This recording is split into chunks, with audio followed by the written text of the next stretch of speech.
네, 오늘 함께 이렇게 주 안에서 말씀을 나누게 되면서 감사를 드립니다. 지난주에 우리가 여호수아 1장에 대해서 참된 성공의 비결에 대해서 말씀을 드렸는데, 오늘 여호수아 3장에 대해서 우리 함께 은혜를 나누도록 하겠습니다.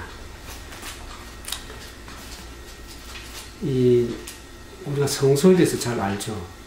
이스라엘 백성들이 광야 애굽에서 출애굽할 때 하나님께서 애굽에 10재앙을 내리셨습니다. 그때 마지막 재앙인 장자가 죽음을 통해서 이스라엘 백성이 애굽을 출애굽시켰는데, 그때 애굽에 있는 장자들은 다 죽었지만 하나님의 백성 이스라엘 장자들은 그 문지방의 6월절에 어린 양의 피를 바름으로 인해서 죽음의 천사가 와서 그 어린 양의 피를 보고 넘어갔다 해서 6월절이라고 합니다. 근데 그때에 예수 그리스도의 피로 말미암아서 구원을 받은 것을 하나의 경험으로는 성소의 뜰입니다. 성소에서 번제단에서 어린 양이 죽음으로 말미암아서 한 그 경험을 애굽에 출애굽할 때 성소 뜰의 경험인데, 이스라엘 백성들이 광야에 와서 광야 생활한 것은 그들의 하나의 성화의 과정으로서 성소에서 지성소와 성소가 있죠.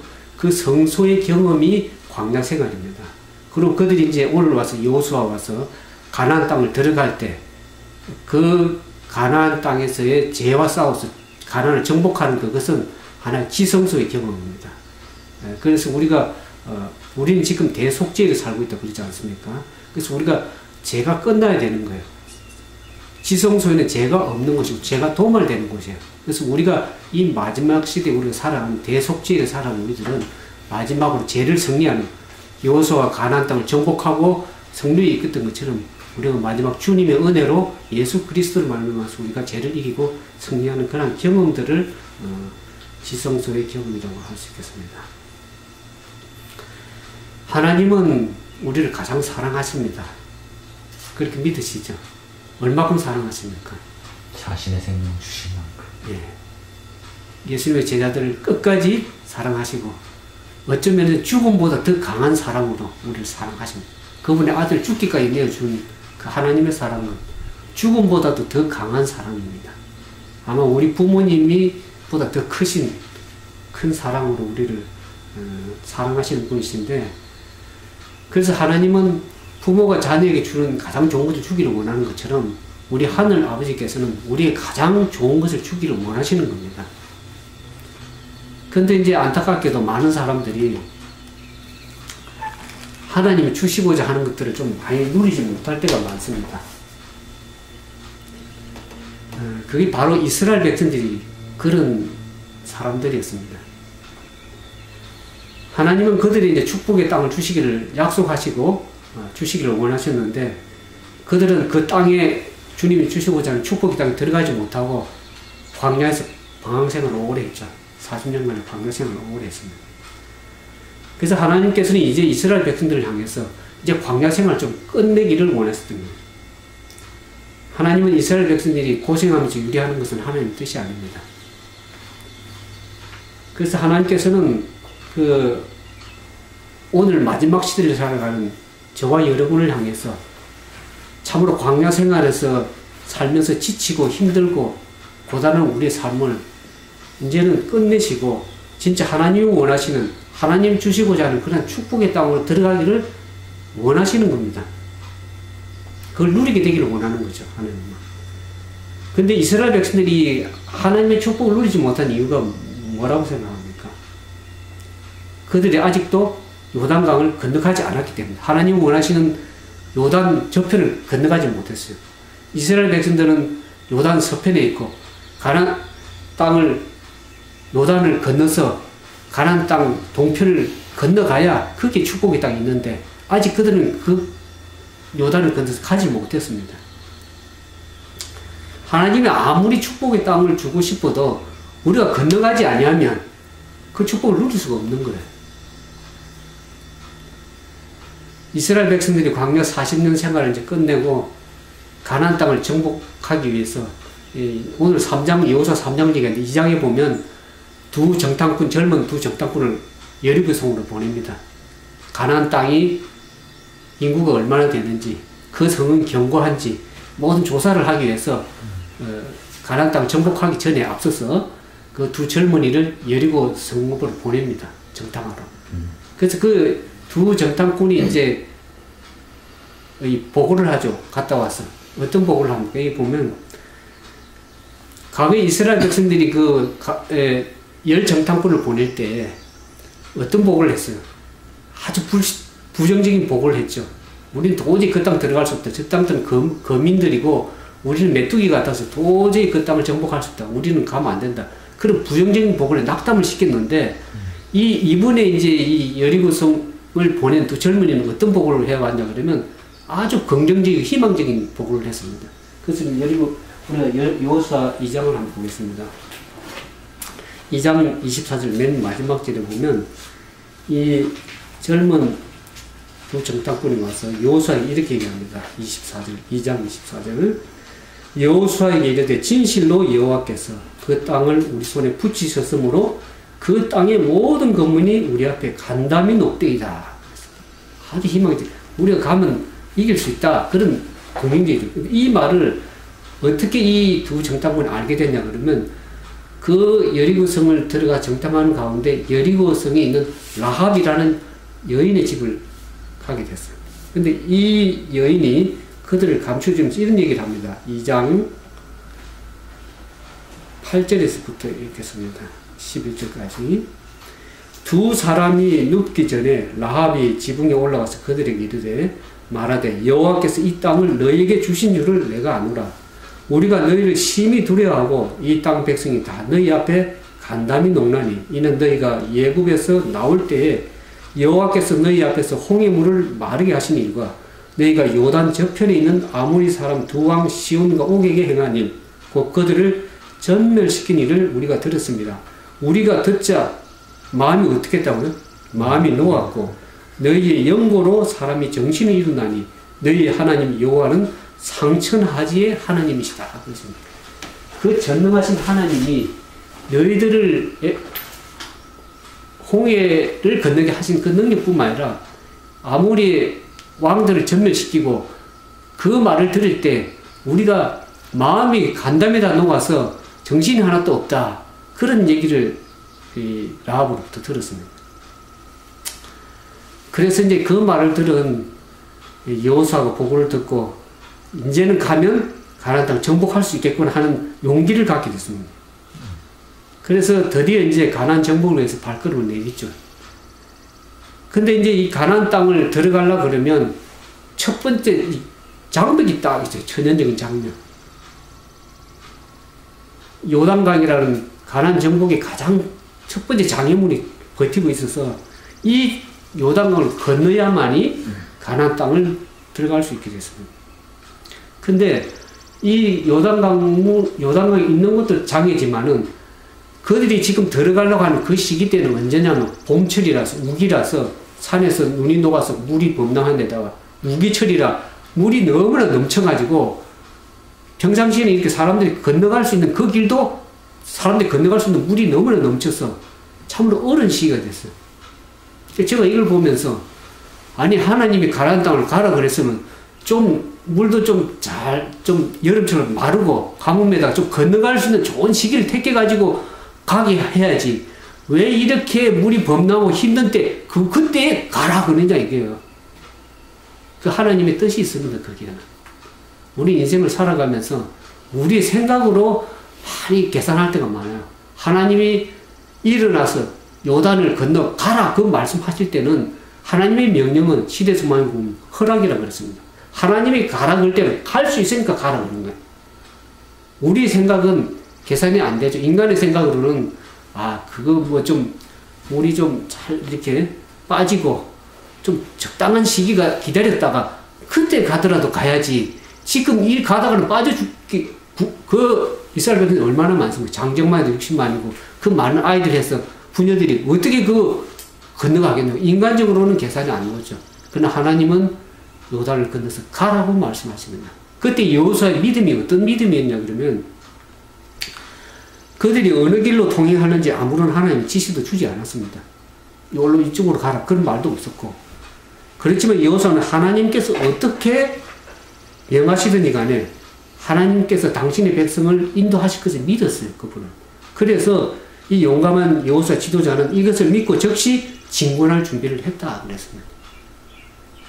저는 이걸 보면서 부조들의 믿음에 대해서 생각을 해봤습니다. 아브라함도 창세기 12장에 보면은 너의 본토 친자 아버지 집을 떠나서 내가 지시할 땅으로 가라 그랬어요.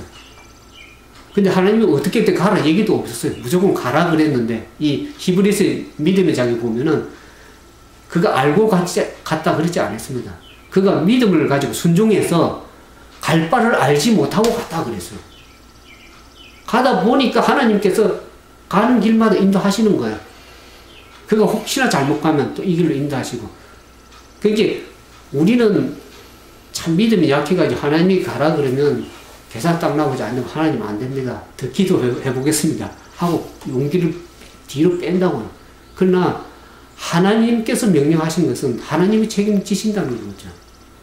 우리는 거기에 대한 부조들의 믿음을 가지고 이 마지막 시대도 믿음을 가지고 전진해야 될 그런 필요성을 말씀하시는 거죠. 이 하나님께서 홍해 바다를 이스라엘 백성들을 건너게 할 적에 왜 하나님께서 그렇게 그 길로 인도하셨는가? 모세가 인도한 것이 아니라 하나님께서 앞에 검푸른 홍해가 널려있고 뒤에는 애국 군주가 쫓아오는 그런 길로 막다른 길로 하나님께서 몰아가셨다고요. 하나님께서 좀 좋은 길로 우리가 편안하고 좀 우리가 힘을 누리고 말이야. 우리가 좀 생각할 수 있는 그런 틈을 줘서 이렇게 해야 되는데 왜 막다른 길로까지 몰고 가느냐 하나님께서. 그게 하나님의 그 당신의 섭리로 그렇게 인도하시려고 그렇게 한 이유가 있습니다. 하나님께서는 어떤 다른 방법으로 이스라엘 백성을 구원하실 수는 있었습니다. 그 길이 아니라 다른 사막길로 해서 어떻게 인도하실 수는 있었겠지만 왜 그런 막다른 길로 홍해 앞에 인도했냐 그러면 그들의 믿음을 시험하시고 당신에 대한 신뢰심을 강하게 하기 위해서. 광야라는 것은요 사람이 살아갈 수 있는 곳이 아닙니다. 전적으로 하나님만을 의지할 수밖에 없는 곳이에요.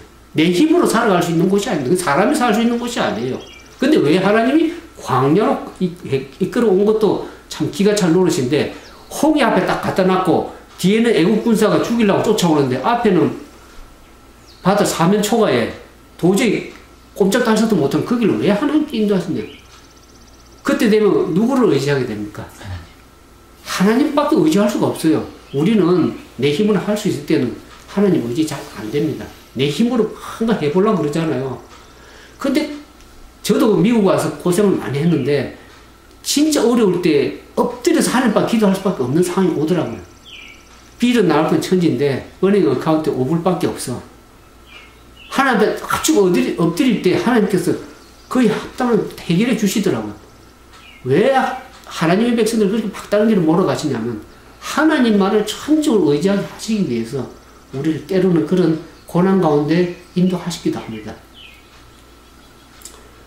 그때 그런 방법을 하나님께 택했는데 그때는 백성들이 지치고 참 공포에 질렸어요. 뒤에 애국 군사가 쫓아오는데 앞에는 홍해 바다고 옆은 산벽이라 사면초가 갈 데도 없어. 어디로 도망 피실 데도 없어요. 근데 모세를 통해서 하나님께서 전진하라고 했어요. 명령한 거. 근데 그들이 만약 두려워서 전진 안 하고 머뭇거렸다 그러면 홍해 길은 열리지 않았습니다.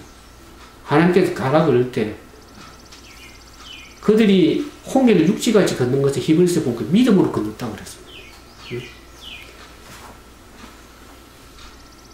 그들이 할 수 있는 일을 믿음을 가지고 했을 때에 하나님께서 하나님의 역사를 길을 여셔서 홍해를 육지처럼 건넜다고 그랬어요. 이 이야기를 저는 참 좋아해요. 이 부조 선지자가 어떻게 이렇게 이 설명을 했냐 그러면 이 이야기가 가르치는 큰 교훈은 모든 시대를 위한 것이라고 했습니다.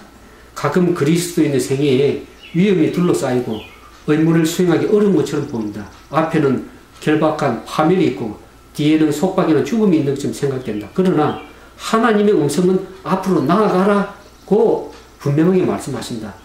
우리는 비록 우리의 눈이 어둠을 깨뜨려 볼 수 없고 우리의 발이 찬 물결을 느낄지라도 이 명령을 순종해야 된다. 우리의 전진을 가로막는 장애물은 망설이고 의심하는 사람 앞에는 결탄코 사라지지 않을 것이다.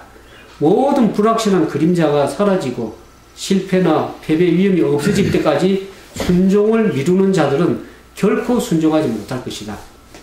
불신은 장애물들이 제거되고 우리의 길을 똑똑히 볼 때까지 기다리자고 속삭이나 신앙은 용기 있게 모든 것을 바라고 모든 것을 믿고 앞으로 전진하라고 촉구한다. 우리가 때때로 어려움을 만날 때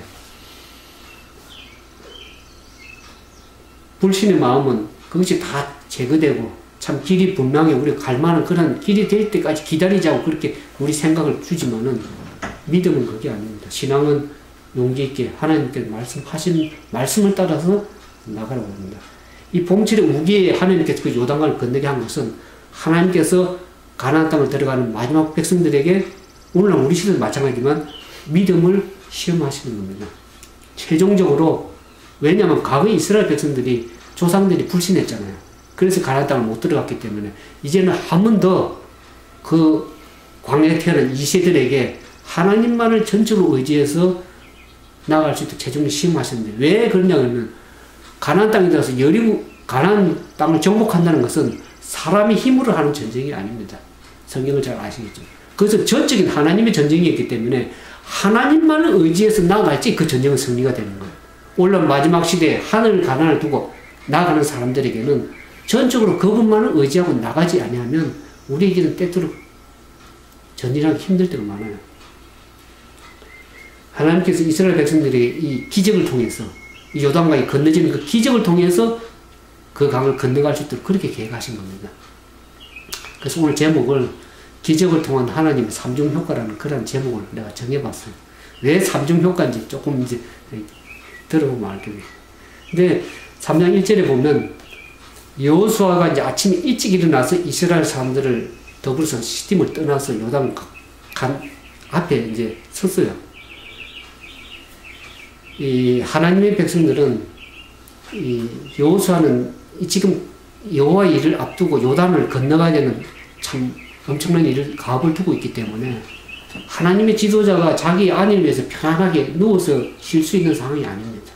아침에 일찍 일어나서 이렇게 정탐꾼들을 보내고 그 두 정탐꾼들이 돌아오는 그 다음날 아침에 일찍 일어나가지고 바로 이제 백성들을 몰고 가는 거예요. 시딤을 떠나가지고 가는데 여기 보면은 여호수아 3장 봅시다. 2절에 보면 그들이 시딤을 떠나서 요단에 이르러서 건너지 아니하고 거기서 유숙하니라. 2절에 3일 후에 유사들의 진중을 부르자니며 그들이 요단에 이르러서 바로 건너지 않았습니다. 3일을 머물렀어요. 많은 사람들이 3일 동안 뭐 했나 그걸 굉장히 궁금해 하더라고요. 3일 왜 머물렀나 왜 머물렀을까요? 하나님의 백성들을 최종적으로 점검하고 그 백성들이 준비할 수 있는 시간을 준 거예요. 3일 동안에.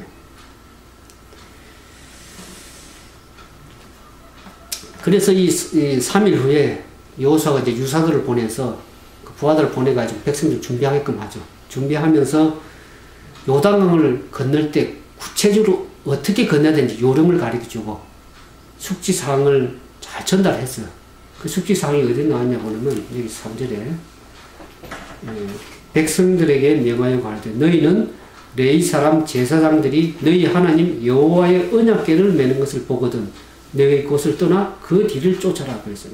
그 다음에 이제 숙지 요령 가운데 4절에 보면 그러나 너희와 그 사이 상거가 2000규빗이 되게 하고 그것에 가까이 하지는 말라. 그리하면 너희 행할 길을 알리니 너희가 이전에 이 길을 지나보지 못하였습니다. 이스라엘 백성들이 광야에 여행할 적에는 하나님께서 구름 기둥과 불 기둥으로 인도해 오셨습니다. 근데 여기 요단강에 앞에 섰을 때에는 더 이상 구름 기둥과 불 기둥이 보이지 않았어요. 그래서 그전에는 이스라엘 백성들이 이제 이 언약궤를 어떻게 뒀냐 그러면 유숙할 때나 전진할 적에, 행진할 적에 이 언약궤를 항상 진중앙에 뒀습니다. 언약궤가 있는 것은 성막이라고 그래요. 회막이라고 그러고 하나님이 임재하시는 거기에는 여호와의 법궤 언약궤가 있는데 항상 진을 칠 때도 백성들 성막을 중심으로 진을 치고 행진할 때도 중앙에 뒀어요. 언약궤를. 근데 이 요단 앞에서 요단을 건들 적에는 언약궤를 앞서서 보내고 그 뒤에 백성들이 따라가도록 그렇게 언약궤를 보면서 가게끔 그렇게 말씀을 하셨습니다. 언약궤는 무엇의 상징이냐 그러면 여호와의 임재의 상징이죠. 그게 영광의 세키나 임하고 하나님의 법궤가 있는 그 위에 임하시는데 이 언약궤는 하나님의 거룩하고 변개할 수 없는 율법의 저장소입니다. 그 법궤. 그래서 왜 하나님께서 언약궤 뒤를 따르려고 그랬을까? 그것은 하나님의 의도가 있습니다. 하나님께서는 그냥 무조건 그걸 의미 없이 그냥 하라 그런 것이 아니라 그게 다 하나님의 깊으신 숨은 뜻이 있습니다. 그 언약궤를 앞서갈 적에 그 가나안 땅을 들어가게 하시고 가나안 정복을 하게 하실 분이 누구십니까? 여호와 하나님이세요. 그 사실을 하나님께서 그 가나안을 정복하시고 인도하신다는 것을 이스라엘 백성들이 심어주기 위해서 여호와의 법궤를 앞서가서 보게끔 했었습니다. 근데 무작정 가는 것이 아니고 아까 상거를 얼마 정도 두라고 했어요? 2,000규빗을 두라고 했어요. 2,000규빗이 얼마 정도 되냐 그러면 한 800m, 0.8km, 영어로는 한 반마일 정도. 왜 그러냐면 이스라엘이 너무 많아요. 너무 많은데 그 여호와 언약궤가 앞서가서 요단에 물을 멈추게 할 적에는 그것은 모든 사람들이 그 기적을 볼 수 있게끔 상거를 두게 하셨습니다. 잘 볼 수 있도록. 만약 바짝바짝 붙어가면 앞 사람 머리가 보이지, 그 보이지가 않아요, 잘. 그래서 제사장들이 언약궤를 메고 요단에 들어갈 때에 그 기적을 다 볼 수 있도록 하나님께서 모든 사람 볼 수 있게끔 그렇게 상거를 두게 하셨습니다. 가까이 하지 말고 언약궤가 앞서가도록. 그래서 언약궤가 하나님께서 그 기적을 베푸신다는 것을 언약궤를 경외할 수 있는 마음을 가지고 존중할 수 있는 그 믿음을 갖고 심어주기 위해서 하나님께서 그렇게 하셨습니다. 하나님은 마지막 시대를 살아가는 재림을 앞둔 하늘 가난을 앞두고 가는 사람들에게 하나님의 백성들 역시 이와 같이 유사한 방법으로 우리를 인도하신다. 그런 말이 부자성에 나옵니다. 하나님 이스라엘 백성들이 언약궤를 따라갔던 것처럼 마지막 시대에 하나님 하늘 가난을 들어가는 백성들에게 하나님께서 그 언약궤를 따라갔던 것처럼 믿고 따라가도록 그렇게 하시는데 우리가 계시록에 보면 시간을 찾지 않겠지만 계시록 12장 14장 12절에 보면 하나님의 마지막 백성들의 성도들의 인내가 있어야 될 것을 얘기를 하셨잖아요. 성도들의 인내가 얘기했는데 저희는 뭘 지키며 하나님의 계명을 지키며 예수의 믿음을 지키냐. 마지막 시대는 하나님의 언약궤가 있는 법궤, 하나님의 계명을 바라보면서 믿음으로 그 계명을 순종하고 따라가야 될 것을 말씀하셨습니다. 근데 그것이 인내를 가지고 해야 될 것이라고 말씀하셨어요.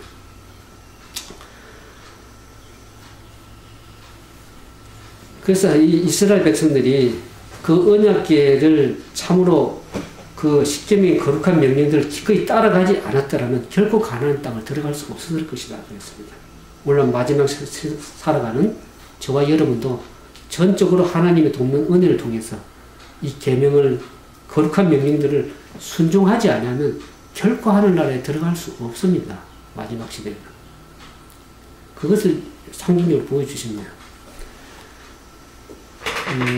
이스라엘 백성들이 광야에 갈 적에는 구름 기둥과 불꽃 등 인도해서 그것을 따라보고 쫓아갔지만은 이제는 언약궤가 그들의 눈에 분명히 보이기 때문에 이제는 구름 기둥과 불 기둥을 볼 수 없지만은 하나님께서 언약궤를 통해서 쫓아갈 수 있도록 하신 것은 이제는 구름 기둥 없이도 인도함을 받는 것은 참으로 이스라엘 백성들에게도 새로운 경험이지만 마지막 시대에 우리가 살아갈 적에는 우리가 진짜 하나님의 말씀을 쫓아서 그 말씀을 언약을 쫓아서 살아가지 아니하면 하나님이 진짜 어디로 인도하는지 우리는 거기에서 어디로 인도하든지 말씀을 받고 그 말씀을 믿고 쫓아가야 되는 겁니다.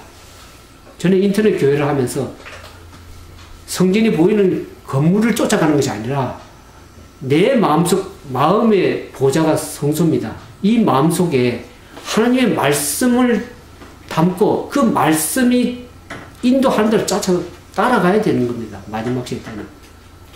사람을 보고 쫓아가는 것이 아니고 어떻게 교회 건물을 보고 쫓아가는 것이 아니고 구름 기둥과 불 기둥이 안 보이더라도 하나님의 언약의 말씀을 보고 쫓아갈 적에는 하나님께서 일을 하시는 겁니다. 마지막 우리가 만약 핍박이 오고 힘들 때면 건물이라는 곳에 모이지 못할 때도 있을 겁니다. 그러면 우리가 뭘 보고 쫓아가야 될 것이라고 생각들어요. 하나님의 말씀을 믿고 믿음을 가지고 쫓아갈 수밖에 없는 시대가 올 거예요. 저는 그걸 미리 알고 인터넷 교회를 운영하고 그렇게 믿음을 유지하고 나가는데 제가 말씀 보면서 이런 생각이 저 나름대로 다른 사람은 아마 그 생각을 못할 거예요. 그런 일을 안 해본 사람들은. 우리의 시야에 하나님의 언약을 결코 놓쳐서는 안 될 겁니다. 그러면서 3장 5절에 여호수아가 또 백성들에게 얘기를 너희가 스스로 성결케 하라고 그랬습니다. 그래야 할 때 하나님께서 기적을 베푸신다고 그렇게 말씀하셨어요. 너희 가운데. 근데 이 말씀을 보면 출애굽 19장에 보면 모세가 시내산에서 이 여호와의 십계명을 받을 때 하나님께서 모세를 통해서 이스라엘 백성을 어떻게 얘기하면 너희가 스스로 성결케 하라고 그랬습니다. 오늘과 내일 너희가 옷을 빨고 마음을 성결케 하고 3일에 하나님께서 시내산에서 강림하실 거기 때문에 너희가 마음을 스스로 정결케 하라고 그랬습니다. 그것을 여호수아가 동일하게 얘기하는 너희가 몸을 씻고 의복을 깨끗하게 하고 하나님께서 기적을 행하시는 그 기적에 집중할 수 있도록 모든 너희 마음에 다른 것에 집중하지 말고 온전히 하나님께 집중하고 마음을 스스로 성결케 하라고 그랬어요. 만약 하나님께서 스스로 성결케 하라고 말씀하셨는데 그렇게 하지 않으면 하나님께 기사를 하나님이 일을 할 수 없는 겁니다. 하나님은 하나님 마음대로 이렇게 하는 게 아니에요. 우리의 협력을 원하십니다. 우리가 구원을 이룰 때는 우리가 하나님의 우리의 마음에 더러운 누찬지들 다 벗어버리고 하나님과 협력할 적에 하나님께서 그 일을 할 수 있는 거예요. 만약 우리가 하늘 가나안에 들어가기 위한 준비를 할 때 이 이스라엘 백성들이 지상 가나안을 들어가기 위해서도 그렇게 자기 스스로를 성결케 했다 그러면은 마지막 시대 살아가는 지성서 살아가는 우리들이 얼마나 더 자신을 스스로 성결케 해야 되겠습니까? 저는 이 말씀을 보면서 다니엘서 12장 성경 찾지 않게 12장 10절에 보면 그 많은 사람들이 연단을 받아서 스스로 깨끗하게 하지만은 악을 행하는 자들은 깨닫지 못하고 악을 행한다. 그러나 지혜 있는 자는 깨달아. 마지막 사람. 근데 보니까 많은 사람들이 그렇게 한다고 해서 참 다행으로 생각 들었어요. 아마 소수의 사람들만 연단 받아 깨끗하게 하고 하늘에 들어가고 그랬으면 좀 더 걱정이 됐을 건데 그래도 거기는 많은 사람이라는 표현. 많은 사람들이 연단을 받아서 스스로 깨끗하게 해서 진짜 하늘에 들어가기 위한 준비를 많이 한다고 그랬어요. 스스로를 성결케 할 필요가 있어요. 그것이 계시록에 보면 두루마리를 빠는 자들로 나왔습니다. 계시록 22장에. 그 두루마리를 빠는 자들이 보면 그 말에 다른 계명을 행한다. 그런 말이에요. 그것을 다른 말로 번역해보면 계명을 지키는 자다. 근데 그것이 계시록 7장에 보면 더 의미를 7장 14절에는 어린 양의 피에 그 옷을 씻어 희게 한다 그래요. 성결케 한다. 그 말이 마지막 시대에 와서는 어린 양의 피에 그분의 보혈의 공로에 의지해서 그분이 말씀에 의지해서 성경의 그 청년이 무엇으로 행실을 깨끗하게 하리까? 무엇을 깨끗하게 한다 그랬어요? 주의 말씀으로 상관적이라고 그랬습니다. 하나님의 말씀으로 그리스도의 보혈의 공로를 힘입은 우리가 그분의 말씀에 순종해서 내 죄를 말씀을 비춰서 볼 때 씻는 그 길밖에 없어요. 우리가 어떻게 우리 스스로 죄를 버릴 수 있습니까? 안 되잖아요. 그러나 하나님의 말씀을 쫓아가죠. 그 말씀에 있는 성령의 능력이 그 말씀의 율법의 요구를 이루어 가신 분이 하나님이십니다. 우리 스스로는 할 수 없어요. 우리 스스로 죄를 버릴 수도 없고 미워할 수도 없어요. 그러나 그분의 성령께서 깨닫게 하실 때는 말씀을 통해서 우리를 정결케 하시는 분이 그분이십니다. 그래서 우리는 그분과 그분의 말씀을 쫓아갈 수밖에 없는 거죠. 그래서 여기 보면 이제 이 시간을 좀 줄이면서 3장 11절에 보면 우리가 읽고 3장 11절 16절 읽고 여호수아 3장은 11절에서 보라 온 땅의 주의 언약궤가 너희 앞서 요단으로 들어가나니 이제 이스라엘 지파 중 매 지파의 한 사람씩 12명을 택하라.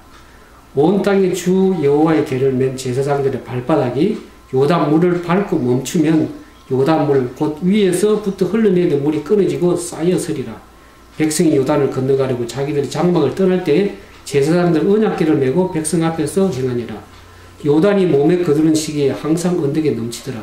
궤를 맨 자들이 요단의 이름에 궤를 맨 제사장들의 발이 물가에 잠기자 곧 위에서부터 흘러내리던 물이 그쳤어. 심히 멀리 사르단가에 가까운 아담읍 변방이 일어나 쌓이고 아라바 바다 여매로 향하여 흘러가는 물은 온전히 끊어지며 백성이 여리고 앞으로 바로 건널세. 여호와의 언약궤를 맨 제사장들이 앞서서 백성들이 앞서서 요단 물가에 발을 담글 때 그동안 흘러오던 그 위에서 흘러오던 물이 멈춰섰습니다. 하나님의 기적의 능력이 이루어진 거죠.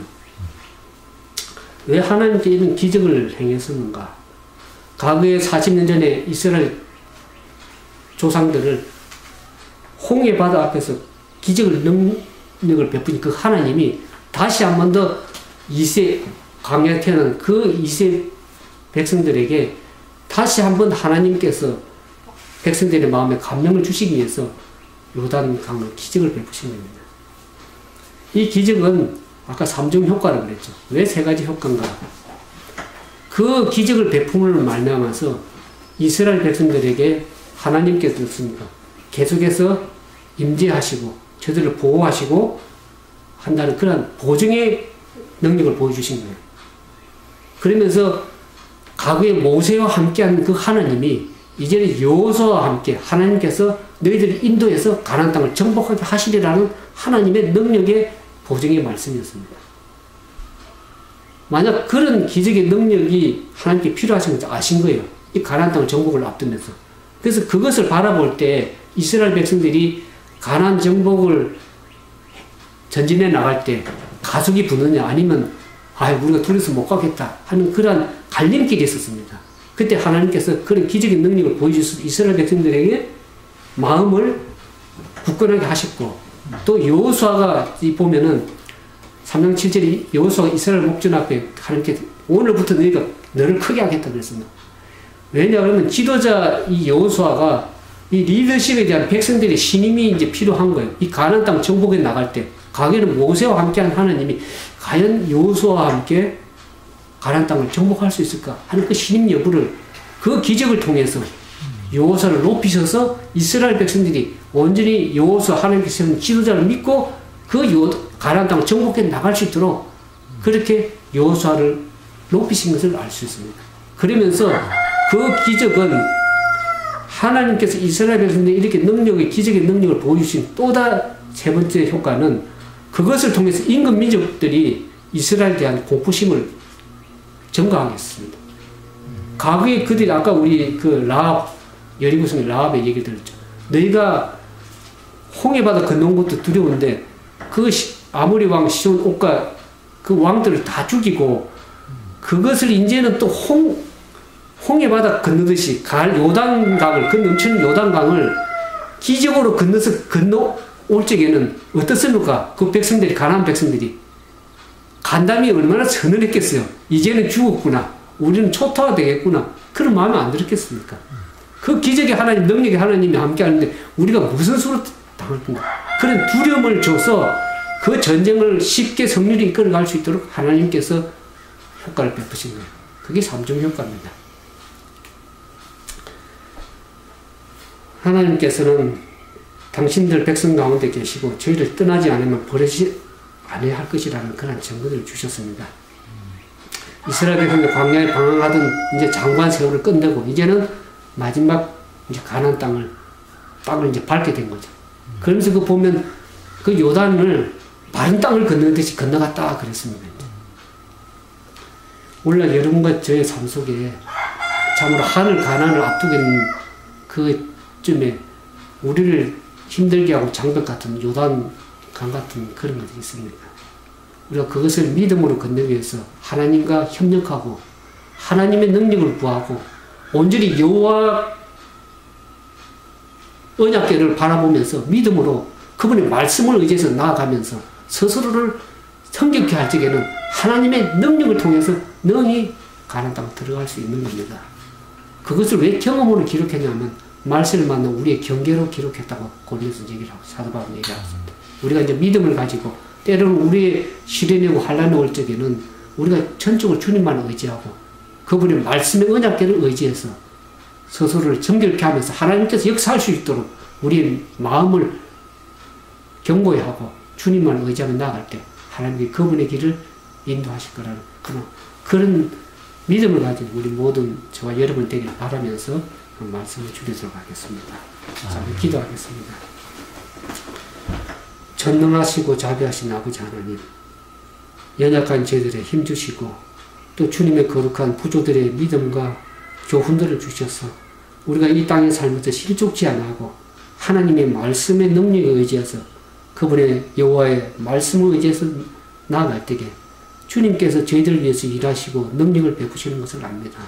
우리는 이 광야 같은 이 세상을 온전히 믿음으로 다 헤쳐나기 부족하지만 전적으로 주님만을 의지하고 우리의 마음을 주님께 드릴 때에 주님께서 그것을 이루시고 우리의 모든 죄를 사하실 뿐만 아니라 그 죄를 능히 이기고 하늘 가나안 땅에 이르게 하실 분도 하나님이십니다. 오늘 그 좋으신 하나님을 의지하고 나아가길 원하오니 우리에게 믿음을 더해 주시고 능력을 더해 주시고 강건케 하셔서 그 넘치고 흘러넘치던 요단강을 이스라엘 백성들이 믿음으로 다 건넜던 것처럼 우리가 그런 믿음을 가지고 주님을 의지하면서 온전히 건너가서 하나님께서 주시고자 하는 그 축복의 가나안을 우리가 다 들어갈 수 있도록 은총을 베풀어 주시옵소서. 우리와 함께 하실 것을 믿고 주님께 감사드리오며 예수님 이름으로 간절히 기도드리옵나이다. 아멘.